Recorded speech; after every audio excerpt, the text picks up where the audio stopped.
नमस्कार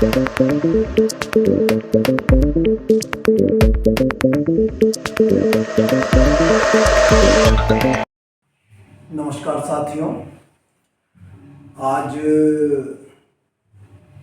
मैं आपके सामने टॉपिक लेके आया हूँ जराइम पेशा सीटीए क्रिमिनल ट्राइब एक्ट।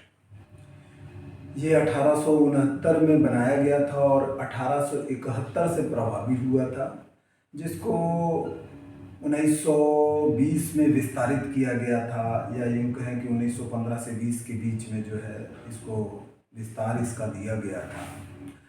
तो साथियों, इस पर चर्चा करने के लिए मैं आज आपके सामने पुस्तक लाया हूँ, संविधान, भारत का संविधान।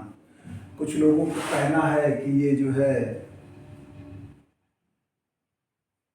उनके भिन्न भिन्न जातियों के नेताओं ने इसे समाप्त करवाया है और इस पर बाबा साहब ने कोई चर्चा नहीं की थी, इस पर बाबा साहब ने इसको ख़त्म नहीं किया था।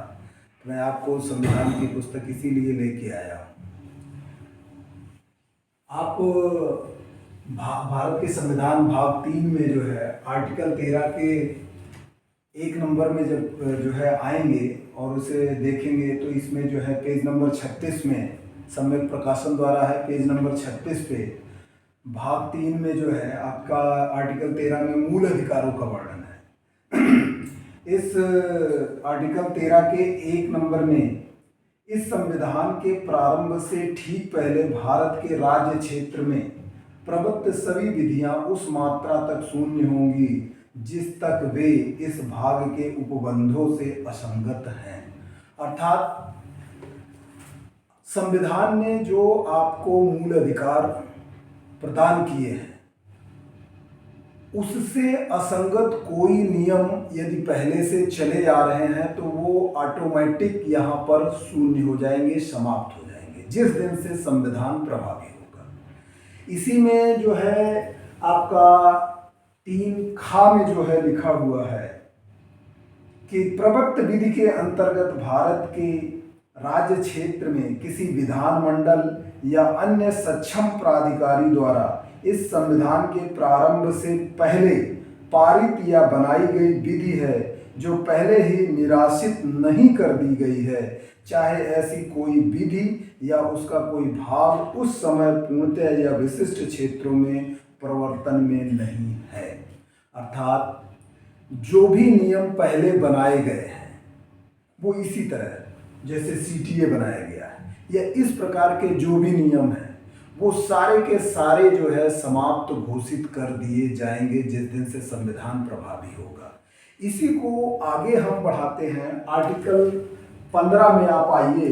आर्टिकल 15 में जो है आपका 1 नंबर में जो है लिखा है, धर्म, मूलवंश, जाति, लिंग या जन्म स्थान के आधार पर विभेद का प्रतिषेध। राज्य किसी नागरिक के विरुद्ध केवल धर्म, मूलवंश, जाति, लिंग, जन्मस्थान या इनमें से किसी के आधार पर कोई विभेद नहीं करेगा। अर्थात ये समानता का अधिकार है आपका।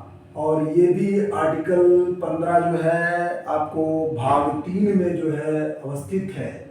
इसमें भी आपको जो है बाबा साहब के संविधान में या देश के संविधान ने जो आपको अधिकार दिए हैं समानता का, उसमें भी ये जो है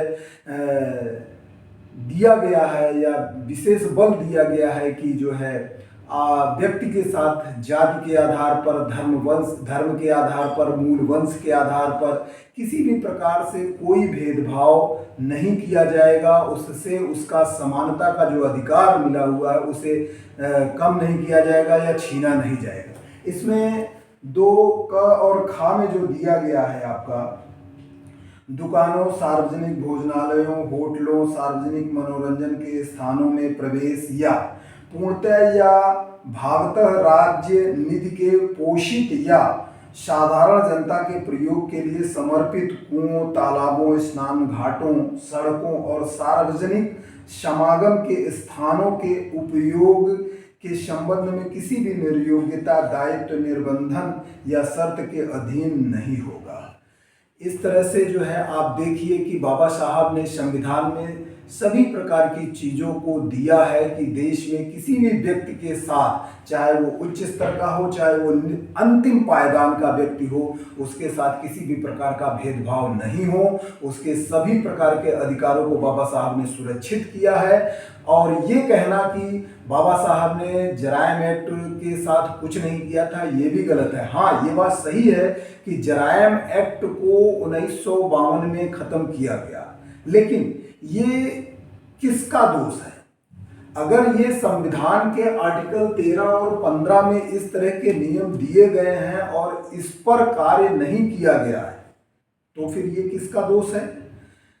इसको, जराइम पेशा को कार्यान्वित करने वाले लोग कौन होते हैं? जो निचले स्तर पे होते हैं वो है पुलिस अधिकारी, और इनकी जो बागडोर होती है वो जो है सुप्रिटेंडेंट ऑफ पुलिस शहर के आला अधिकारियों के हाथ में होती है।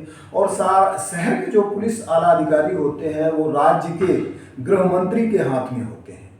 अगर ये कार्य कर रहे हैं और संविधान का पालन नहीं कर रहे हैं तो ये फर्ज बनता है राज्य के गृह मंत्री, मुख्यमंत्री के ऊपर कि वो इन्हें पालन इनका करवाएं और इस संविधान को जो है सख्ती से पालन करवाएं। अगर मुख्यमंत्री और गृह मंत्री राज्य के भी नहीं कर पा रहे हैं तो फिर ये द्वेष आएगा जो इस पर जो है भारत के गृह मंत्री होंगे और प्रधानमंत्री होंगे, उन पर ये जो है आक्षेप आएगा, उनके ऊपर दोषारोपण किया जाएगा कि उन्होंने संविधान का सख्ती से पालन नहीं करवाया। इस वजह से ये 1952 तक चला। बाबा साहब ने अपने संविधान में, इस भारत के संविधान में आर्टिकल 13 में, 15 में पूरी तरह से वर्णन किया है कि इस तरह से आदमी के, प्रत्येक नागरिक के अधिकारों को सुरक्षित किया जाए। तो साथियों, आपको अपने प्रश्नों का जवाब चाहिए या किसी भी प्रकार की समस्याओं का जवाब चाहिए तो आपको पढ़ना होगा भारत का संविधान। अगर आप भारत का संविधान पढ़ेंगे तो भारत में जितने भी प्रकार के व्याप्त कुरीतियों का जो है उत्तर चाहिए आपको, जितने भी प्रकार के समस्याएं हैं उनका उत्तर चाहिए, तो सब कुछ मिलेगा संविधान पढ़िए, दुनिया भर के असमंजसों से और दिक्कतों से छुटकारा पाइए। बहुत बहुत धन्यवाद।